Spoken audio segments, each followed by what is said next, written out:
Hola, ¿qué tal, amigos? Bienvenidos. C'est l'heure du journal de la mi-journée sur TV Marti. Les titres s'enchaînent.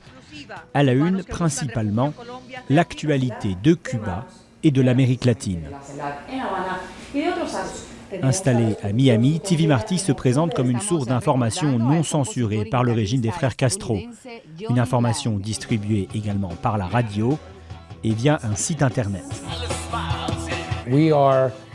Nous sommes une plateforme qui permet aux gens d'exprimer librement leurs opinions et leurs sentiments à propos de Cuba.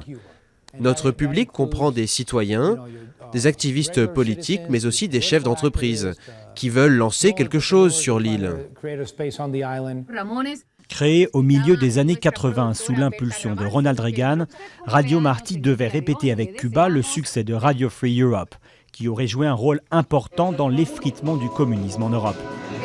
Mais la station est loin d'avoir eu un impact sur l'île où ses fréquences sont bloquées par le régime. Entièrement financées par le gouvernement américain, Radio et TV Marti sont aussi accusés d'être des organes de propagande anticastriste.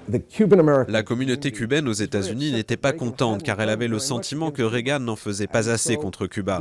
C'était une manière pour lui de montrer qu'il prenait la question cubaine au sérieux. Mais le projet lui-même manque de sérieux. TV et Radio Marti refusent de transmettre une information qui soit vraiment objective. Ils n'ont aucune crédibilité et sont perçus comme étant dominés par une bande de Cubains de droite. Ils ont très peu d'influence sur Cuba. Influence minime et anticastrisme primaire, ces accusations, les journalistes de TV Marti les entendent depuis des années. Mais cette rédactrice en chef l'affirme, la rédaction fait son travail avec professionnalisme. Je fais mon métier de la même façon que quand je travaillais pour d'autres agences de presse. J'ai travaillé pour Univision, NBC et j'ai fait mon travail de journaliste de la même manière. En fait, parce que nous sommes une agence gouvernementale, nous avons des standards journalistiques encore plus stricts. Nous devons être objectifs, nous assurer que nous avons toutes les sources nécessaires et nous vérifions 2, 3 fois toutes nos informations.